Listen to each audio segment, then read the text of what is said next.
Buenas noches, bienvenidos a Fondo. Este es un programa en donde hacemos un ejercicio de conversación con expertos en diferentes materias, en diferentes puntos. Y en esta noche en específico estoy contento por tener conmigo al profesor investigador de la Universidad del Valle de Atemajac, plantel Zamora, Agustín Rangel. Gracias por estar con nosotros y pues bienvenido. Gracias por la invitación, al contrario.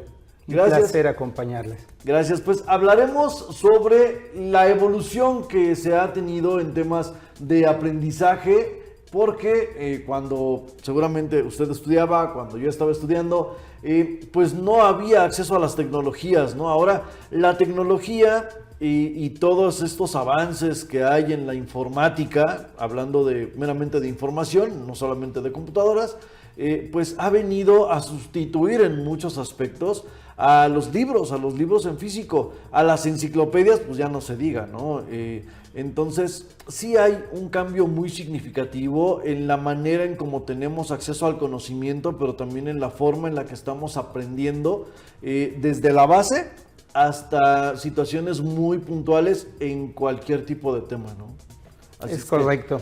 Así es que hablaremos de ese tema y también pues cómo se está empezando a utilizar o a mal utilizar la inteligencia artificial. Es correcta esta percepción.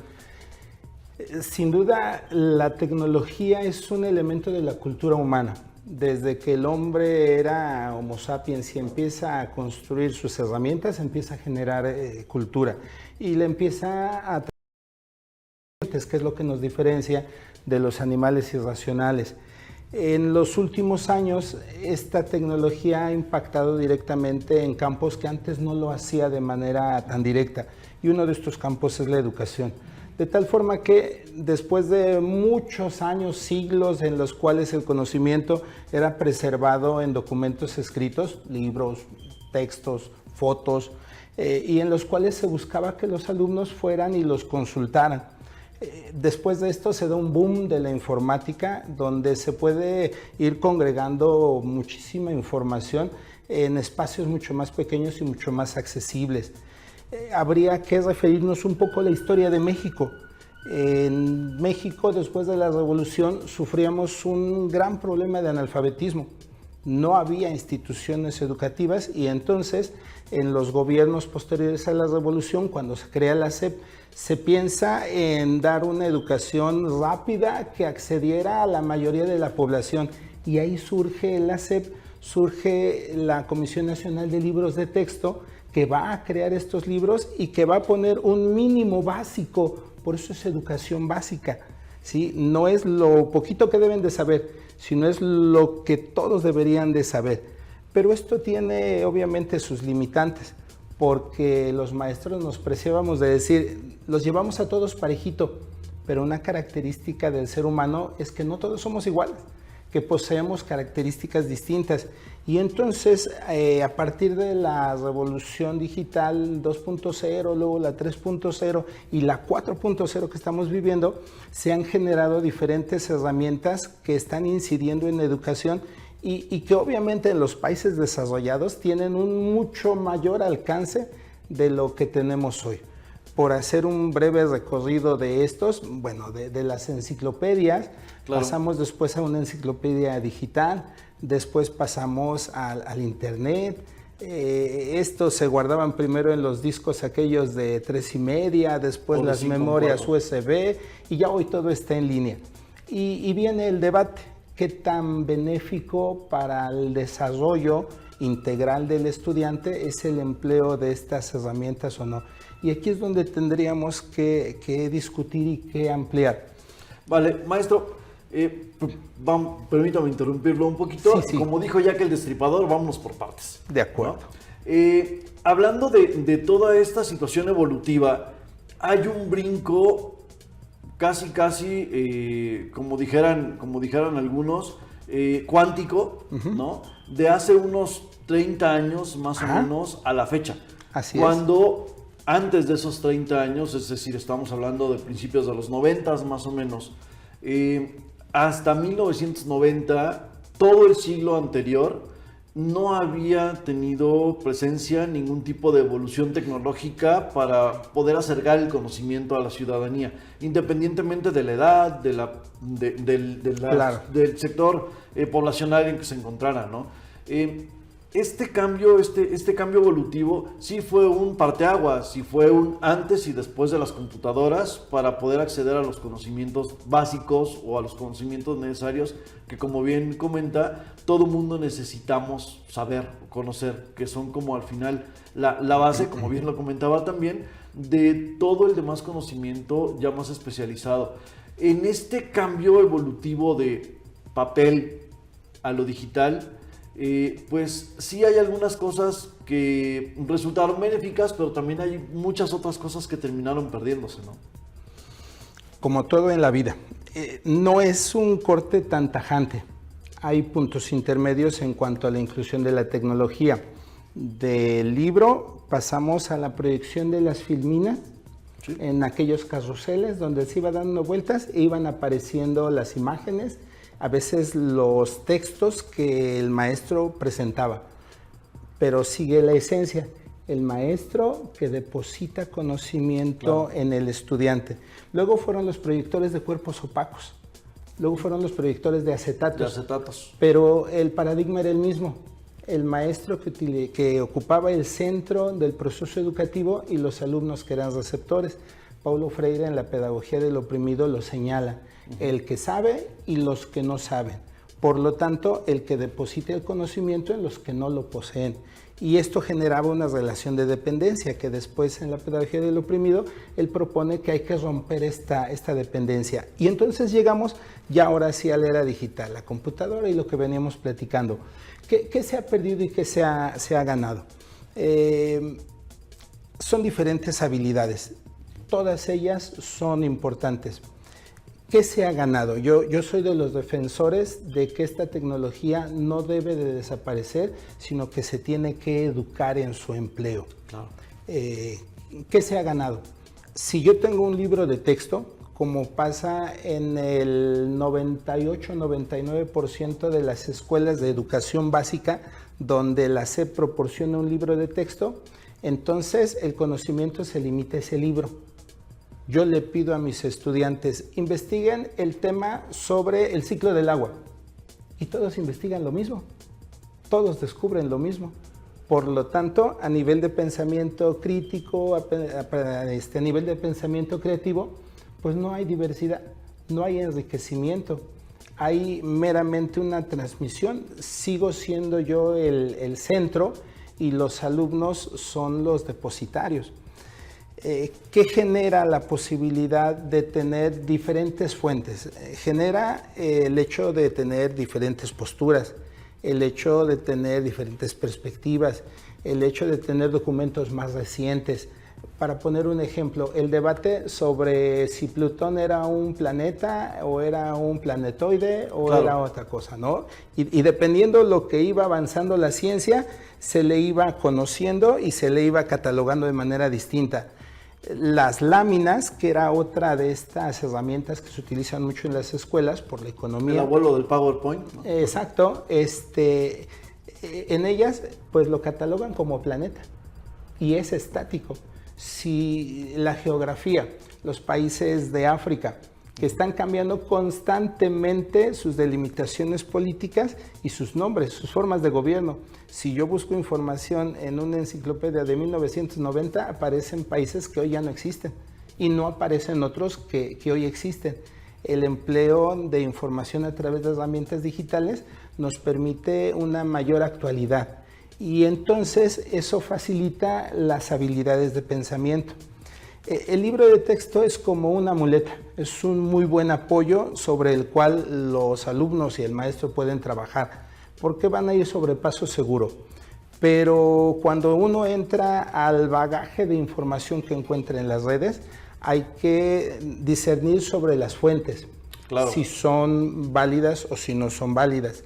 Después de eso hay que analizar el conocimiento para determinar si esto se aplica a lo que se está buscando. Luego hay que desarrollar habilidades también éticas y morales y hay que referenciar y hay que citar.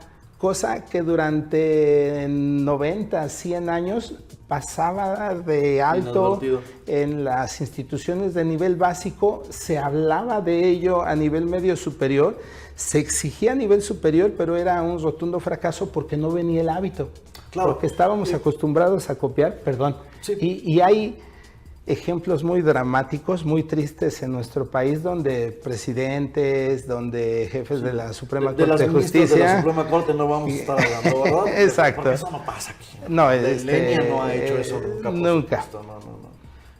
La otra ministra tampoco. Tampoco, no se ha dado. Pero bueno, los profesores entonces, los maestros, pasaron de ser forjadores, formadores de sus alumnos a facilitadores del conocimiento, es decir, pasas de ser alguien que, como bien comenta, deposita el conocimiento en sus educandos, a alguien que es más un guía que les va trazando un poco el camino para que ellos encuentren el conocimiento de acuerdo a las posibilidades o a las habilidades que cada uno va desarrollando.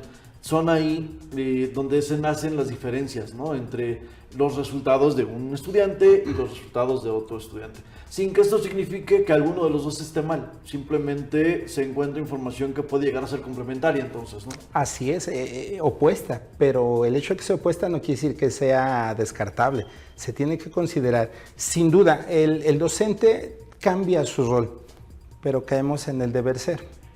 Debería de cambiar el rol de los docentes, pero en la práctica muchos docentes nos hemos quedado en el otro esquema. Por eso que también para la formación docente este tipo de evolución ha sido todavía más complicada, porque hay maestros de las nuevas generaciones que ya nacen con estas tecnologías, estas habilidades, pero hay maestros que tienen, ¿qué le gusta?, 40, 50 años dentro del aula y que para ellos difícilmente se pueden imaginar un método distinto de enseñanza. No solo imaginar un método, concebir que la educación es distinta, concebir que ellos no tienen el control, que ellos no tienen el poder ni la última palabra. Esto es todavía más complicado, claro, porque no solo hablamos a nivel de capacitación. Capacitación es, te enseño una máquina, te enseño cómo prenderla, cómo activar Word, cómo activar PowerPoint, cómo proyectar. Ya te capacité. Te voy a formar, te voy a decir qué tan importante es esto. Ahí es donde el maestro tiene muchas trabas. Porque digamos, ahí no es donde quiere. La puerca es el rabo, porque literal. No es lo mismo. Y muchas veces el maestro no tiene, no generalizo, pero muchos maestros no tienen esa curiosidad para convertirse en entes autodidactas que puedan evolucionar por cuenta propia, ¿no? Sí, sin duda, pero igual también hay que ser muy considerados con los docentes. Los maestros en este proceso de transición hemos perdido ese lugar que en la sociedad nos había otorgado y nuestra percepción ha decrecido. Hoy el maestro tiene que tener 2 turnos, con nivel primaria, con un grupo en la mañana de 30 alumnos, otro grupo por la tarde de 25, 55 alumnos a los que hay que conocer, para los cuales hay que planear, lo cual hay que revisar. Entonces, no queda tiempo para capacitarse, no queda tiempo mucho menos para formarse. ¿Qué es lo que orillaría a un profesor a tener que conseguir 2 plazas? Cuando se supondría, claro, volvemos al deber ser y al buen funcionamiento de una institución que afortunadamente todavía no se convierte en algo ficticio, que creo que muy pronto lo va a hacer. Un maestro debería tener un salario suficientemente bueno, claro, como para dedicarle el tiempo suficiente a la atención de los alumnos y a la atención personal para su capacitación y para su formación como docente, ¿no?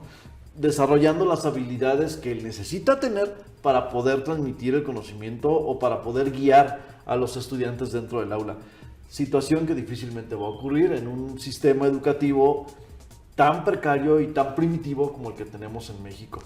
Peor con esta nueva situación de la escuela mexicana, de la nueva escuela mexicana, de la cual abordaremos tema en un más ratito, sí. adelante, ¿no? Esperemos que nos dé tiempo. Pero la situación idílica de esa Secretaría de Educación Pública que se vive y que se tiene en México, pues no es la que todo el mundo se imagina.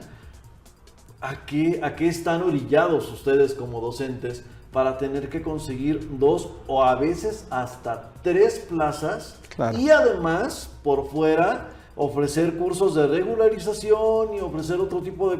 para poder tener, pues principalmente el recurso suficiente para llevar el sustento a casa. Claro, es un problema otra vez de fondo. La educación se concibe como un hecho aislado y no, la educación se tiene que concebir como un hecho educativo. Esto que supone, el proceso de educación está influenciado por cuestiones económicas, políticas, sociales, culturales. Si nosotros queremos transformar la educación que se ofrece a través del sistema educativo nacional, se necesitan mejorar todas estas áreas. El que ahora haya un debate, porque se acerca el 15 de mayo y es la fecha álgida para la lucha sindical, otro tema que valdría la pena después discutir, sabemos per se que se empiezan a dar manifestaciones sindicales, que se dan bloqueos, que se cierran escuelas, porque se habla de la dignidad de la docencia, de la dignidad del maestro. Pero esa dignidad no se limita a un salario, no se limita a un aumento del 3% retroactivo al mes de septiembre y luego un 1% que después a la hora de la hora se diluye y que se convierte en 10 pesos diarios, reales, literal. Entonces, por eso el problema no solo atraviesa por el docente. De verdad, en las escuelas no hay recursos ni para papel, ni para escobas, ni para nada. De tal forma que el docente tiene que poner de su bolsa para solventar todos estos gastos. O los papás, al final se pasa la charola con los padres de familia para poder solventar los gastos que la escuela de no algo puede que ya lo pagaron a través de sus impuestos, dicho sea de paso, ¿no? Entonces, y de la inscripción voluntaria también. De cooperaciones que sirven pues para todo esto. Por estas razones que los maestros se ven muy complicados para seguir su proceso de formación. Yo hubo un tiempo en que en mi experiencia entraba a trabajar a las 7:30 de la mañana y terminaba de trabajar frente a grupo a las 9 de la noche. Todos los días. A veces se aventaba más de 14 horas. Así casi. Es, frente a grupo. Más aparte terminaban las clases en junio, julio, y entraba a cursos de verano y seguía trabajando. Terminaba un viernes y entraba a clases el lunes. Terminaba el curso de verano el lunes y terminaba yo un sábado y el lunes me tenía que presentar a mi centro de trabajo. Gracias a eso pude estudiar 2 licenciaturas, una maestría, un doctorado, muchos cursos que hoy me hacen ser el docente que soy y que he estado en comunidades de aprendizaje muy ricas, pero no todos los docentes tienen ni esta oportunidad ni este interés. No es el común denominador. Es decir, tristemente. No es que todos los maestros, que sería lo ideal, vuelvo e insisto, ¿no? Sería lo ideal, pero no es el común denominador. No todos los maestros se dan esa oportunidad o no se preocupan por tener ese tipo de capacitación que al final de cuentas se refleja en una mejor formación de los alumnos, ¿no? Muchos prefieren nadar de muertito, ir, checar, medio revisar lo que están haciendo los chamacos, dejar algo de tarea y ya me voy para mi casa y lo demás, pues que el mundo ruede, ¿no? Así es. La visión de cada docente es distinta, tan distinto como docentes ahí trabajando, ¿no? Así es. Entonces eso pues también se vuelve un obstáculo que va más allá del sistema educativo. Así es, y aunemos a eso que la gran mayoría de nosotros, de mi generación, pues no somos nativos digitales, no nacimos con el celular, no nacimos con relojes inteligentes y que al principio nos costó trabajo emplear la computadora. Entonces ya hoy yo me desplazo perfectamente casi en cualquier inteligencia artificial, pero no así mis compañeros. En mis centros de trabajo les he propuesto cursos de Excel para llevar calificaciones, les he propuesto algunas herramientas para la inclusión, y en muchas ocasiones la propuesta ha sido rechazada, no ha sido aceptada precisamente porque no tienen este hábito del empleo de las herramientas digitales. Pero también va más allá de la resistencia al cambio, ¿no? Que es natural en el ser humano. Así es. Estamos en una zona de un confort. status quo, en una zona de confort, de la cual nos cuesta mucho trabajo salir. Y cuando llega alguien a querer enseñar, muchas veces pareciera que quiere imponer. Así es, sí, y lo ven como, pues, como una amenaza, sin darse cuenta que al principio le invierte uno tiempo, pero después le gana uno en tiempo porque meto una fórmula y calculo los promedios de todos mis alumnos. Diferente a estar sumando, a estar dividiendo con la calculadora uno por uno. Yo hoy atiendo 8 o 9 grupos, hoy. Entonces, imagínense lo que es calcular la calificación de un promedio de 180 alumnos. Claro. Invertirlo con Excel rápido. Te vuelves loco al final del día, ¿no?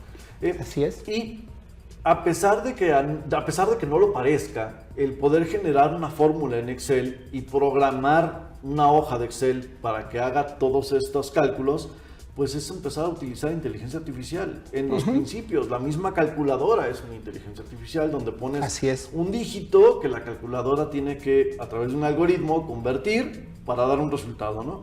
En este caso, ¿qué tan útil viene a ser precisamente el uso de la inteligencia artificial y qué tanto se llega a rebasar el límite del uso de este tipo de herramienta o de esta clase de herramientas, tanto para los alumnos como para los maestros? Son dos realidades distintas. Claro. Para los maestros es una gran herramienta siempre y cuando se tengan ciertas normativas. No solo hablamos de calcular calificación, eso es creo que lo más simple. Hoy en día podemos hablar de diseño de planeaciones, de creación de recursos didácticos, de evaluaciones estandarizadas que permiten dar una realimentación a cada alumno. Hablamos de herramientas que pueden atender diferencias de discapacidad visual, de discapacidad auditiva, de diferentes tipos de inteligencias más visuales, más auditivas a partir de sus canales. Entonces es una gran herramienta. Pensemos en un mecánico. Llegan con una herramienta maravillosa, pero no sabe usarla. Se va a quedar con el martillo y con las pinzas. Claro. Y para él van a ser útiles y en un primer momento va a resolver todos sus problemas cotidianos porque toda su vida los haya resuelto con ellos. Pero en cuanto le empiezan a enseñar el uso de las llaves y de la matraca y todas estas herramientas que ellos emplean, se va a dar cuenta que ahorra tiempo, que es mucho más eficiente, que es más versátil, que su capacidad y su ingenio se ven obviamente rebasados por todo el bagaje que hay en la inteligencia artificial. Entonces la herramienta es muy, muy, muy valiosa si se sabe emplear y para eso hay que desarrollar competencias digitales. En los alumnos no les es tan complicado porque ellos ya son nativos. En la pandemia nos dimos cuenta que los chicos usan su celular perfectamente, pero no lo usan como herramienta de aprendizaje. Lo usan para llegar a lo que son las redes sociales, manejan TikTok, manejan Facebook, manejan en el mejor de los casos Instagram, pero no saben entrar a buscar en una fuente indexada. No saben aplicar plataformas para subir información, para buscar información. De tal manera que aun cuando son nativos y les cuesta menos trabajo, requieren ser educados. Y volvemos al rol del maestro. Este tipo de habilidades no se enseñan de manera verbal, se enseñan con el ejemplo. Sí, se enseñan tiene que ser en la empírico, práctica, ¿no? Claro. De alguna manera empírico, porque tienes que poner un ejemplo de cómo Así se manejan para que el alumno lo pueda entender de mejor forma. En ese sentido, menciona algo muy importante. Los chavos de ahora sí nacen con el celular en la mano, pero están más enfocados, como bien lo decía, en redes sociales que van a ofrecer resultados satisfactorios rápidos, que van a generar una dosis de dopamina que los puede volver adictos. De ahí la adicción a las redes sociales, ¿no? De este flujo constante de dopamina que se tiene que estar segregando cada 2 minutos, cada 3 minutos, porque es cada vez más necesario. 30 segundos. Bueno, 30 segundos 30 ahora. segundos. Sin embargo, dentro de lo que comentaba, algo que me parece relevante es que los chavos no saben navegar. Cuando se empezaba a utilizar el internet en el 94-95, cuando se abrió realmente la World Wide Web o el www, tenías que navegar en internet, tenías que buscar una página que te llevara a otra, para encontrar un resultado. Ahora todo está digerido, volvemos al inicio, ¿no? Todo está ya muy diluido. Sí, pero no. Para darme a entender con mi afirmación, se genera a partir de un estudio en 1950 y tantos, se dan los resultados en 1956, la taxonomía de Bloom. Y entonces en esta taxonomía, Bloom y su equipo de trabajadores generan 6 niveles de pensamiento de acuerdo a la manera como se conoce. Y el más básico es recordar.